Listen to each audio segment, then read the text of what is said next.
We the omnipotent fermentations of time, taking ancient dreams and technological prime. Weave the stories of the old right through the soul, and so they told and told until they start to transform. They're born again into the next era with the modern flair, but the message still bears one in the many, many in the one. So come on in, cause you're most welcome to the temple of earth, the sun and the moon. Reclaim your power, it's the place we commune, a place for the mind, the body and soul, to seed it through the ages, become infrangible.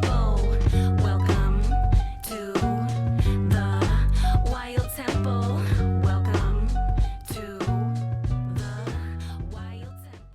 What the world needs now is love, sweet love, not just for some, but for everyone. So I'm starting just a little bit differently today. First of all, I'm singing you a song. Secondly, I'm recording this live on YouTube. And if you haven't yet been over to our YouTube channel, I invite you to come over if you want to see myself and my guests in real time, live action, mostly unedited. Then I really invite you to join us at the Wild Temple over on YouTube. And today's episode, I want to just talk a little bit about a healing that can often be incredibly helpful on our journey on the spiritual path, but also just in the world. And it may be a term that you're not familiar with. I know this term came to me just from my own experience. And then I started to hear it being coined more through mainstream. So I know that it's a thing. And so, yeah, let's make it a topic. And especially because I'm recording this a little bit before Mother's Day, I just feel it's a really good time to talk about it. So, this is healing the mother wound. And what the world needs now is love. So, I'll begin with where this came from. So, I had something totally different in mind to talk about. And while I was cooking my breakfast this morning, I got out my eggs, my husband picked them up, and I was opening up the carton, and I was like, totally blown away. I wasn't expecting it. And it was these rainbow colored eggs, like greens and like pinkish and white. And it's not Easter. This was just the color of the eggs from the farm that it came from. And in my mind and my heart, I had literally just been feeling about wanting to talk about the mother wound and then sitting with, well, what does the mother wound mean for me? And what do I have to share about it? How can I even bring something of value to you in hopes that you can, learn from it or take whatever I say and go with it, right?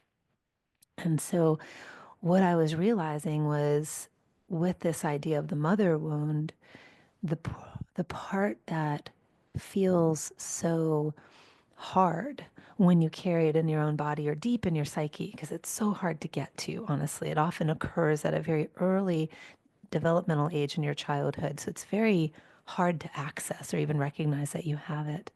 And so I was thinking about that. And then I saw these rainbow eggs and I looked at the carton and it said, a small regenerative family farm that cares. And that was it. The word care, it just landed in me oh so sweetly. Because what I think it feels like when you have the mother wound is that you didn't receive the care that you needed. You didn't receive the care in the way that your soul that came into this world needed for your dharma. And then it made me start to branch out and to think of all these ways that, first of all, we feel that way. Why do we feel like we weren't cared for or tended to? And then what can we do about it? Right. So I want to offer you both what like a little shining of a light on what this is about, and then what can we do about it? So, first of all, I'll just say, what is it? And even how we carry it. So, the mother wound in psychology refers to the pain, the patterns, and the unmet emotional needs that have been inherited from our relationship with our mothers or people who have mothered us. And even while many of us listening were cared for or physically cared for, clothed, right? Basic needs were met, the emotional attunement was often missing or distorted.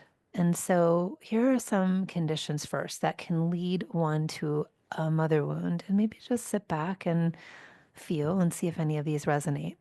If you had a mother that was hypocritical, right, that constantly just told you you weren't good enough, you were dirty, you weren't up to her physical standards, like you were overweight, chubby, fat, some moms just call it out really in a nasty way, that you aren't pretty, you aren't beautiful enough, you won't be smart enough, right? That's very critical and even hypercritical. This can become a mother wound. Also, unpredictability. If you had a mother that it felt like you were walking on eggshells when you're around her, she was volatile. Maybe she was an alcoholic. Maybe she was just emotionally immature. Maybe she was young when she had you.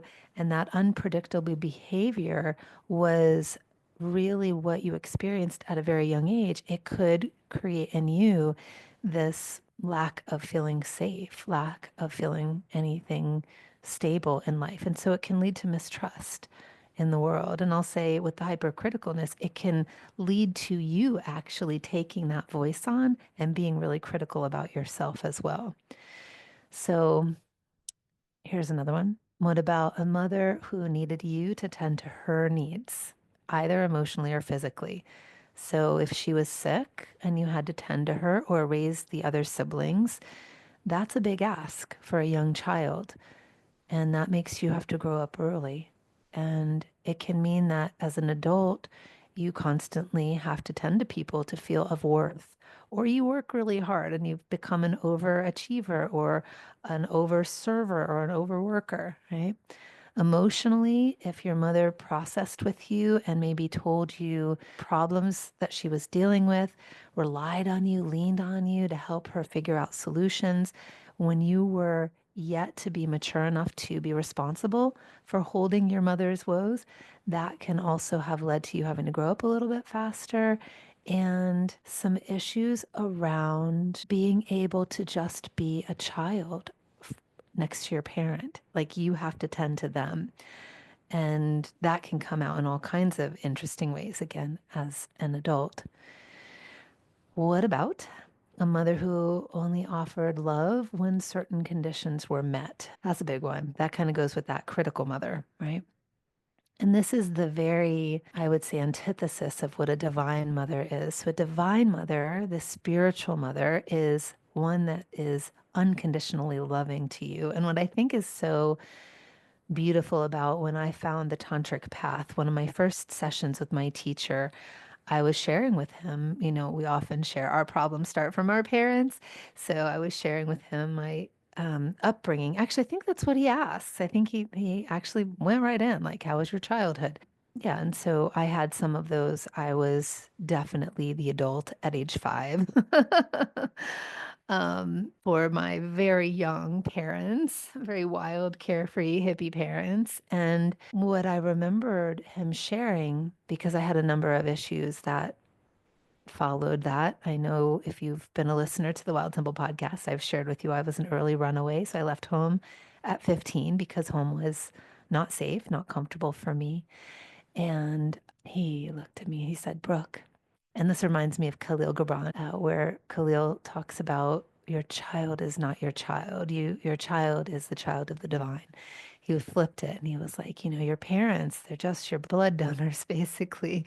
They brought you in, but they're most likely, most parents are very ill equipped to raise a child. And so it's really helpful to realize that we're actually children of a divine desire, a divine wish. This is what gives life purpose. And when we can tune into this more loving, unconditional loving force as that source of nurturance, it can shift the whole program in our minds and our life experience and how we orient in the world. And so I really love that one. That one really helped me. And hopefully that can help you as I just took a little tangent there. But this is really important because for some people who had a mother that only offered conditional love, that means that you have to do a lot of things on that checklist to feel worthy. And your birthright is worth. We're all born worthy of a life and worthy to be loved. And we shouldn't have to have anyone's approval to feel that worth. Right? So, continuing down the list, a mother, ooh, here's a big one, who had poor boundaries. And this is very similar. So maybe processed a lot with you. She let really random people into her life, your life, poor boundaries around relationships, leaking her energy, her emotions, her feelings onto others, and you felt it yourself, or you witnessed this, or her lack of boundaries took on others' emotions and problems and, woes. And so perhaps that led her to being less vital, confused in the mind, highly emotional, right? And then you get that like very volatile mother also. So I hope these are starting to stack up in a way that's making sense for you. We will get to some solutions here too. What about a mother who treated you like a peer rather than a protected child? What does that do for your safety? Or a mother who lacked empathy, who was maybe on that narcissistic spectrum, right? Everything was about her. You tough it up, you deal with it. I can't feel or tend to your emotions. Oh, you're too highly sensitive, you're too emotional. Let's just move on or avoid or neglect. And this can feel in an internalized way shame. You can feel like, oh, I'm needy, I'm greedy, I'm ashamed of feeling, of having feelings, right? And that can bring a lot of confusion when it comes to the realms of emotion. Ah, what about a mother who worked too much, who had two, three jobs? That was my scenario. My mother worked a lot, and so I didn't often see her. I was put in the hands of babysitters that were not really great and nature, which was awesome. Nature's the best babysitter, in my opinion. But what about mothers with addiction or preferred other people over you or your siblings? This can create a really deep sense of disconnection. It can create a deep sense of invisibility, again, a lack of worth. And we have really great remedies that can help you feel seen, that can help you reconnect, that can help you find your worth again, and even find a sense of belonging. So, lastly, what about a mother who shut down your expression of difficult emotions? So, I have an interview that I've done with Amy Branham, and she just talks about this shoving down and being kind of cold, not really emotive to her intimate relationships until she took a flower essence. It was fuchsia that really helped her to express. And then now she's not even able to really stop her expression. It's all over her face. She's just very honest. She's open. She communicates it often without a filter. But her words are good. I love that girl. So that's an interview coming up here soon. But if you are the type of person that has that difficulty, we can turn towards that ally, fuchsia flower essence, to help you express. And there are others as well.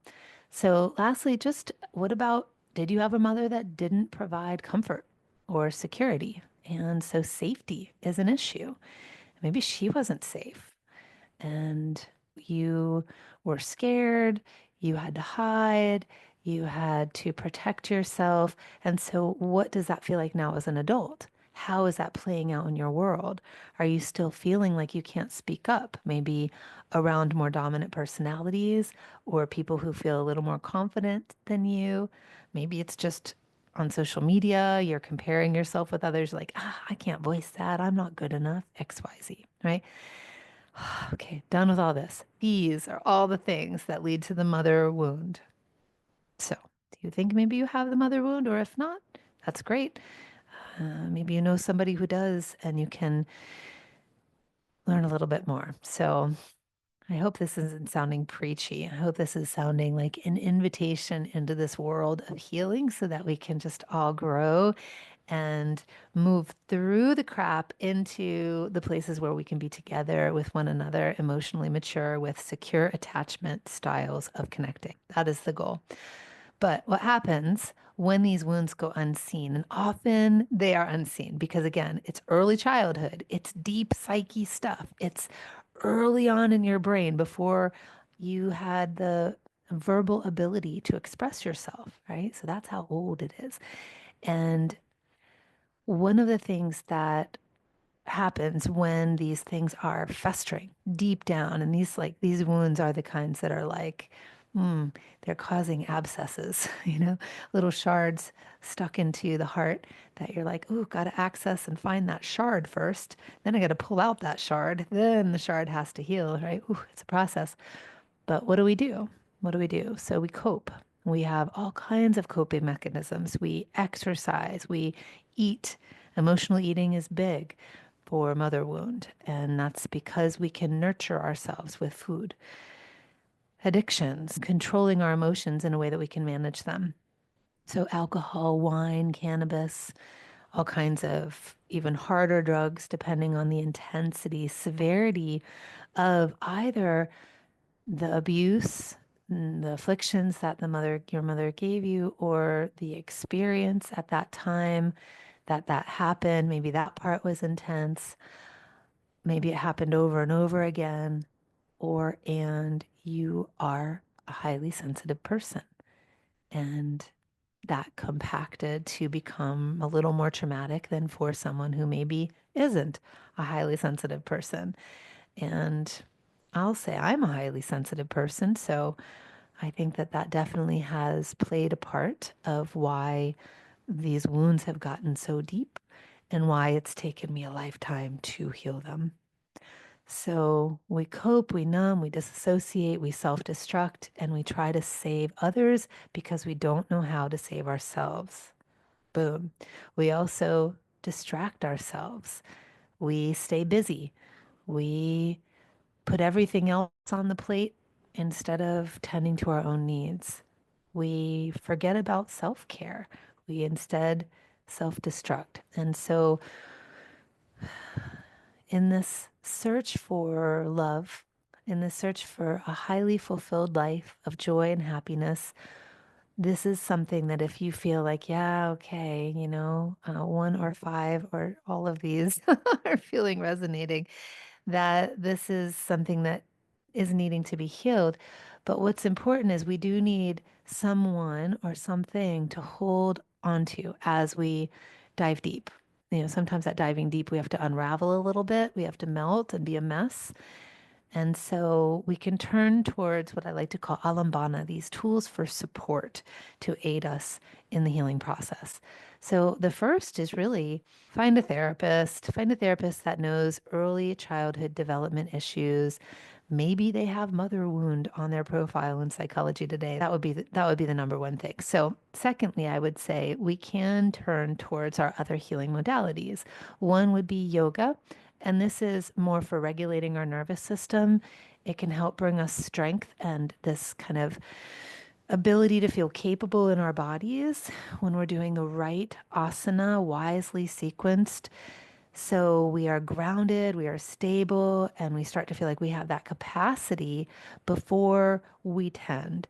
And then that enables us a little buffer. The process of yoga really turns us to the body and to feeling what's going on in the body, to the breath, and even into the presence, that witness that is a little deeper than the pain, the suffering, the sorrow. And so, this is why a lot of people turn towards yoga as a psychological tool, as a therapeutic tool, is because there is a place that is within us. It's the unchanging aspect of ourselves that is deeper than the suffering.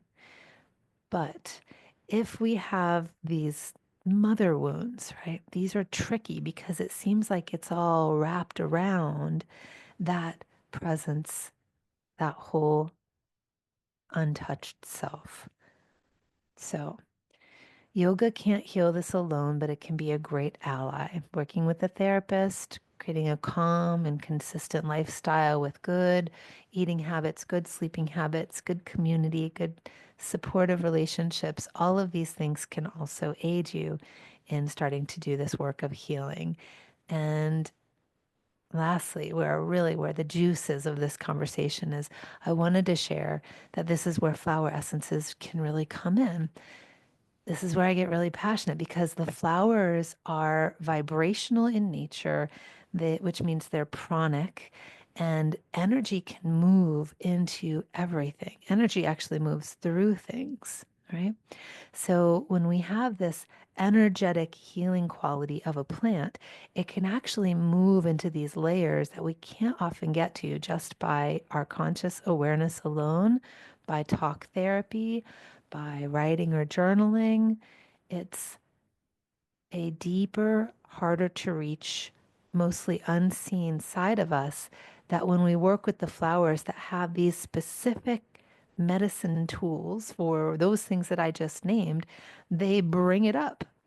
So, this is often what we're really carrying when we are coming to the healing path. A lot of us have come through that wounded healer paradigm, and often it's the mother wound that was like the first wound. And so, when we doing yoga asana, and all of a sudden this like wash of emotion comes up, and it's like, oh, that feels so bad. And I call them the hauntings, but it just feels like really like an ugly emotion arises, and it feels maybe like hatred towards yourself, or a deep shame, or a very strong loneliness, or just a deep unhappiness. And what do you do with it? So with yoga, it's like you can chant, you can meditate, you can keep doing asana. There's not a lot that that can really, in my experience, truly tend to emotions. And until you get a little more advanced, and then there are advanced kriyas. So, kriyas in our tradition are some sort of technique, like a visualization within another technique. So, it's like, a little bundle of techniques. A visualization within a meditation, or a visualization within a yoga posture. And there are some kriyas that can help you clear and heal emotions. But beyond that, yoga is really not the practice that I would turn to heal the emotional realm. It's more something to turn to shine a light on what is it that's bothering me. Now, if you find that this is coming up for you, I really highly advise you to seek the support that you need to heal this wound. When it's up means it's time, body is ready, psyche is asking, spirit's like, hello, let's do this thing. That's when you find your therapist. That's ideal right now, especially with mother wound. Or you find your partner, a really confiding, supportive friend, not your child, by the way, and you process, right? Maybe it's a group therapy, maybe it's individual therapy. Again, maybe it's more of a familiar person that you can process this with. I wouldn't even go to directly to whoever's causing it, not necessarily if it's your mother in this case, but start to figure out what is it, why are you bothered by it, and then what can you do about it. And then once you have that emotional, more mature understanding of what it is, then you can bring it to the person with a little less charge and drama. And instead of pointing fingers, being like, you did this to me, kind of come from a place of owning your narrative, and then wearing that lab coat and seeing how they react and what they respond to, So there's an order of operation with these things, but I digress. When we are dealing with these wounds that are unseen, it can be really hard to get to them. Sometimes they come up unasked for, unexpectedly, often through the practices of yoga. Often when we are in relationships, often when we start to raise our own children. So because we are in a heightened state of collective emotional healing and a recognition that we are all very much emotionally wounded. And on like a collective level, a lot of it is due to this early childhood development stage. I feel that this is such a great modality to talk about right now. This is the flower essence realm. What the flowers do that are very similar to yoga is that they bring an awareness to what it is that's bothering us. But what they do that's one step beyond yoga, which is very tantric, is there's an action that the flowers, when you have the right flower, you take the right remedy, for that specific thing, their effect is to transmute that negative feeling or emotion into its positive nature. So you learn from it. You actually move through that feeling or emotion or thought, and you learn from it. And that's how you heal it. And that's how you exalt, I love that term, exalt from its base feeling tones into its higher quality or nature.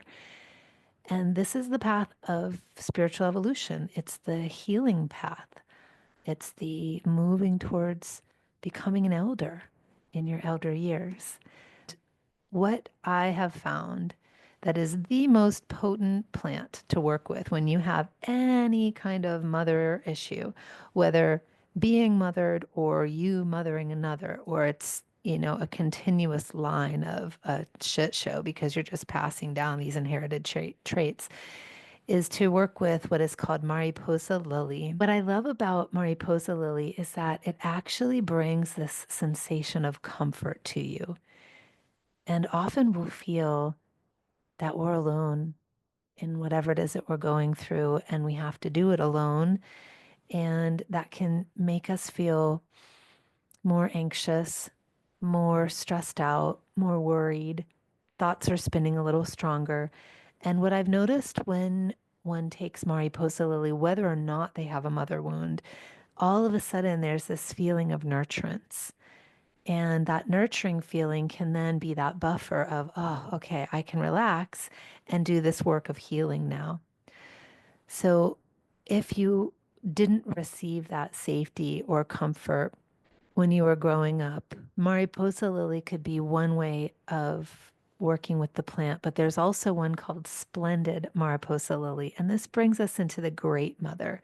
So maybe you did have an okay relationship with your mother, but there are other wounds in you or aspects of your psyche that you're really feeling you need a greater holding, or maybe your relationship with your mother is not fixable, right? There's no way to repair it. And so you just need to turn to some greater force. And this brings us into the realms of the divine mother and Splendid Mariposa Lily, getting that connection to the greater loving force that guides and nourishes you. And this may be when you go out into nature, you'll start to feel more of this sentient quality of nature holding you, guiding you. You start to notice little signs that, yeah, I'm on the right path, and conversations that'll feel very synchronistic or serendipitous. And you feel like, okay, life is supporting me. There's this unseen force supporting me. This is what Splendid Mariposa Lily can offer. So I want to share two stories. And one is about a woman who works with children. She's a public school counselor. And this is with working with Mariposa Lily. So I run a course called Plants Drop Wisdom. I've been running it for years now. And it's an 8-week course where we'll take an essence, we meditate with it, and we talk about it in the class. Then they take that same essence throughout the week just to see, often it takes us a little while to build a relationship with a plant. And so when we come back the following week, we share what was that experience. And so this woman, she had so many doubts. Her hackles were up of like, this isn't going to work for me. I'm just going to be here and see, but I hope it will, right? I hope it'll work, but this isn't going to work. And she came back that next week. We were all reflecting on how did Mariposa work for you? And she was glowing. And the first week, she was drained, bags under her eyes. When your kidneys are showing signs of deficiency, you can have the dark, dark circles under your eyes. And she had been working with our public schools have a lot of people that are not from this country. So a lot of immigrants, a lot of people that are not documented, and a lot of very poor families. And, just this whole spectrum. This is our public school system here in Appalachia. And what she shared with me was, Brooke, I've been dealing with ICE. I've been dealing with families being taken away. It's heartbreaking. I've never seen anything so horrific. I am so at my wit's end. I feel drained. I don't have anyone to turn to. She's like the head counselor for a number of schools, actually. And after taking this essence, she said, Brooke, I feel like something is nurturing me, I actually feel like I can relax. And it's not that everything is going to be okay, but some things will be okay. And that I can feel like I can relax into some aspects that are okay to tend to the things that aren't okay. And the only thing that I can describe, the only way that I can really explain this is I feel like I'm being held. I really feel like this essence is helping me feel nurtured and feel like I'm being held. And this was the regular Mariposa lily. This was not the splendid Mariposa lily. So, in another case study, I worked with a gentleman who was in his, I would say, late 50s, early 60s. And he sent me a letter afterwards. But he said, Brooke, my mother issues, this really brought to light. My mother was so cruel to me. And her communication with me was the hypercritical, but it was also a lot of neglect, a lot of shaming, a lot of abuse. He shared with me in that letter that his mother had passed away. So, what had really upset him also was that he couldn't process things with her to actually resolve them. And so I said, okay, well, let's stay connected. And I want to make sure that this remedy doesn't just stir things up too quickly, that you have the support that you need if things start to come to the surface. He said, okay, thank you so much. And so I get an email from him the next day. He said, you won't believe it. I haven't dreamed in years. And I had a dream last night. And it was an old house with many, many, many rooms. And and in the dream, they were sitting in a rocking chair talking about things. And this was the first night they were just talking about things. And so he felt that it was a version of her that he could get close to kind of understand her. And how amazing that was, right? And so he decided to take more of the essence. And even in a dilute form, when you take more and more and more, it can it can make the remedy a little more potent. And so it can make the memories come faster or stronger, more vivid.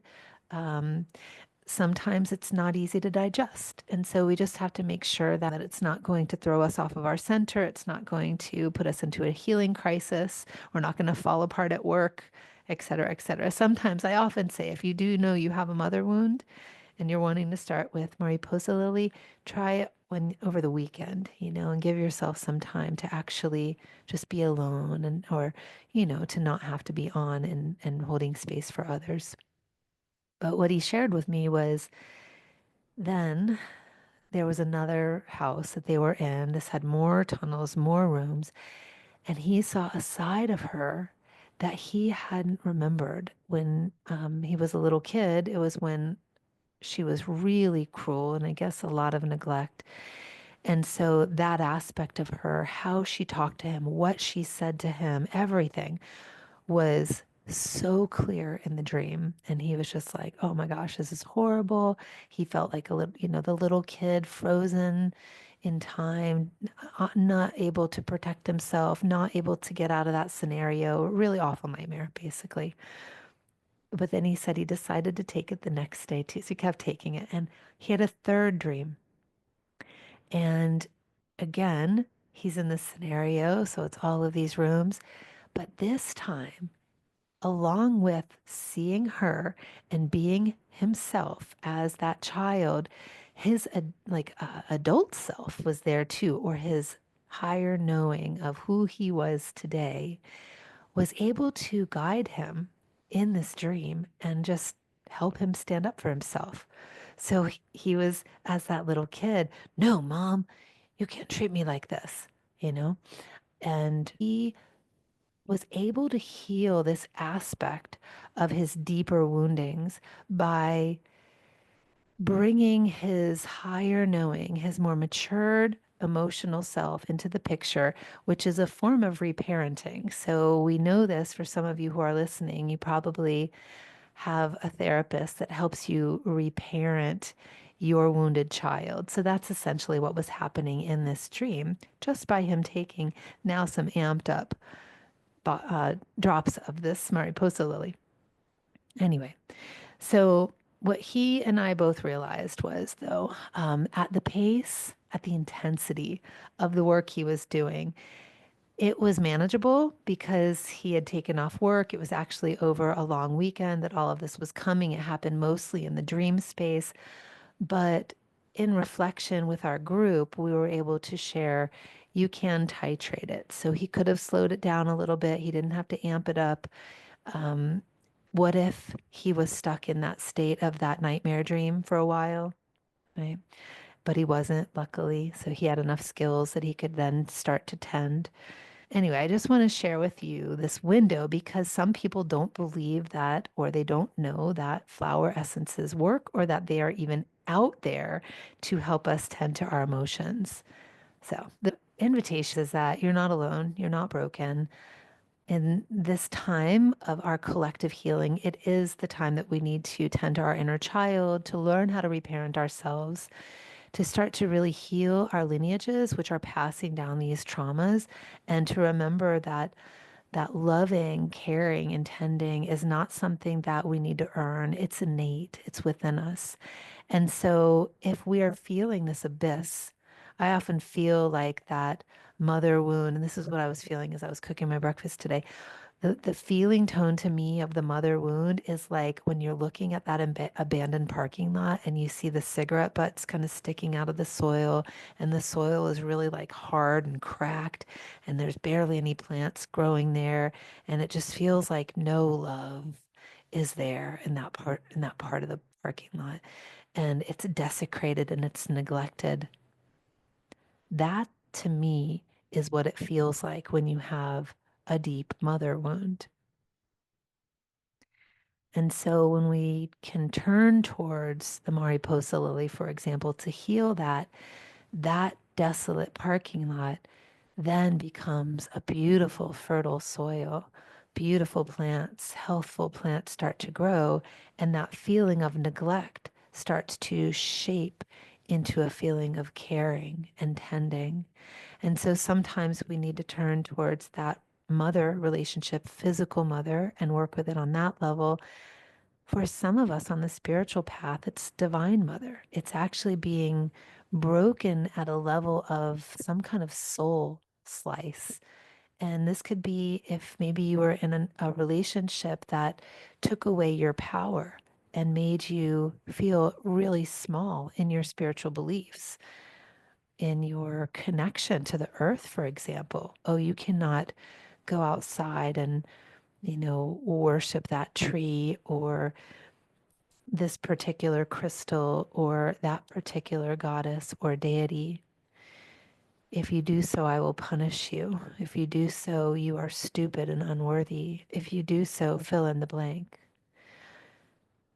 Patriarchy, colonization, all kinds of religions have done this to our ancestors, and for some, modern day.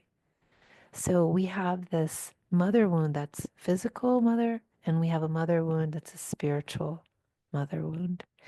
And what I'm offering you today are a couple remedies that can address both. And if you're wanting to learn more about the flowers and just get more into understanding how nature can be an ally in our healing, in our growth, in our spiritual strengths, in our capacities to turn towards our lineages with pride instead of pain, then perhaps you want to study with me on this journey of the flowers. So I'm going to be offering soon our Plants Drop Wisdom course. I offer it every year. It's just thewildtemple.com/, I think it's a / Plants Drop Wisdom. And yeah, stay in touch. All right. Thanks. Be well. Happy Mother's Day.